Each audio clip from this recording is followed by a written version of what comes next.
Hello दोस्तों, नमस्कार दोस्तों, स्वागत है आप सभी का ऑनलाइन अड्डा फॉर स्टडी यूट्यूब चैनल पर। इस वीडियो में हम बात कर रहे हैं एक बड़ी और लेटेस्ट अपडेट के बारे में जो कि संबंधित है लोकसभा चुनाव को लेकर। लोकसभा चुनाव के बारे में बीजेपी को लगे बड़े और तगड़े झटके के बारे में। अगर आपने नोट किया हो तो पिछले कई चुनावों से इस प्रकार की चीज़ें सामने निकल कर के आ रही हैं, जहां पर लोकसभा चुनाव के अंदर बेरोजगारी के मुद्दे को काफ़ी जोरों से उठाए जाने का प्रयास किया जा रहा है अलग अलग पार्टियों के माध्यम से। यूपी में भी लगातार बेरोजगारी के मुद्दे को उठाए जाने का प्रयास किया गया था।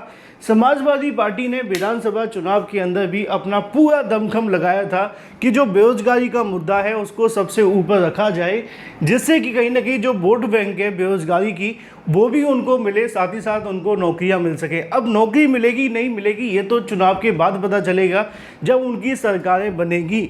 लेकिन बड़ी अपडेट ये है कि उत्तर प्रदेश में समाजवादी पार्टी की एक बड़ी जीत होती दिख रही है और बीजेपी को एक बड़ा झटका लगा है। वैसे तो ये शुरुआती रुझान है, लेकिन जब रुझान 10 से 11 बजे के बीच में आ जाते हैं तो ऑलमोस्ट यही तय हो जाते हैं। और ये वीडियो बनाते हुए लगभग मुझे 12 बज चुके हैं। मैंने 12 बजने तक इंतजार किया, उसके बाद आप सभी को वीडियो बना करके जानकारी दी। मैं यहाँ पे दिखाने की अगर कोशिश करूँ उत्तर प्रदेश को लेकर तो बड़ी संख्या में देखने के लिए मिल रहा है कि बीजेपी 37 सीटों के आगे तो चल रही है, लेकिन पिछली बार के मुकाबले उनको 25 सीटें कम मिल रही हैं। ऐसा कहा जाता है, चुनावी जो चाणक्य होते हैं, कि यूपी और बिहार की अगर सीट एक सरकार को मिल जाए तो केंद्र में उसकी सरकार बन जाती है। हालांकि ऐसा तो संभव नहीं है कि सारी सीटें किसी दूसरी सरकार को मिल जाएं, लेकिन पिछली बार जितनी सीटें बीजेपी को मिली थी लगभग 62 सीटें बीजेपी को मिली थी, और इस बार बीजेपी की जो सीटें हैं वो 40 तक भी जा पाना अभी तक संभव दिख नहीं रहा है। और उम्मीद भी ऐसी है कि शायद यही ट्रेंड अगर रहा तो बीजेपी 40 का आंकड़ा भी पार नहीं कर पाएगी।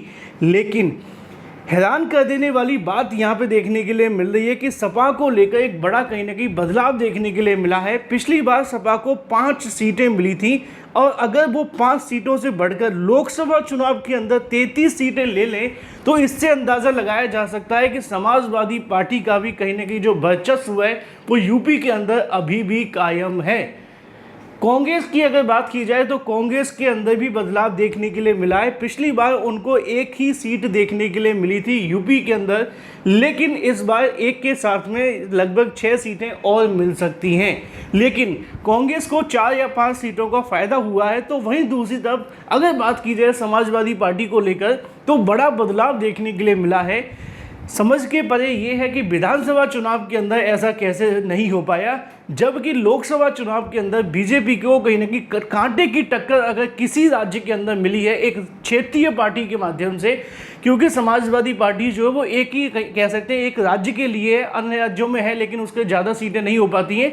लेकिन इसके बावजूद उनको इतनी बड़ी संख्या में सीटें मिलना ये दर्शाता है कि यूपी के अंदर 100% कुछ नए मुद्दों पे चुनाव हुआ है, जिसमें सबसे बड़ा मुद्दा बेरोजगारी और नौकरी और इसके अलावा कहीं ना कहीं भर्तियों को लेकर है। हालांकि अभी शुरुआती रुझान है, देखना ये होगा कि नतीजों में कितने कन्वर्ट होते हैं। जो भी अपडेट रहेगी आपको इस चैनल के माध्यम से दे दी जाएगी। Thank you for watching this video.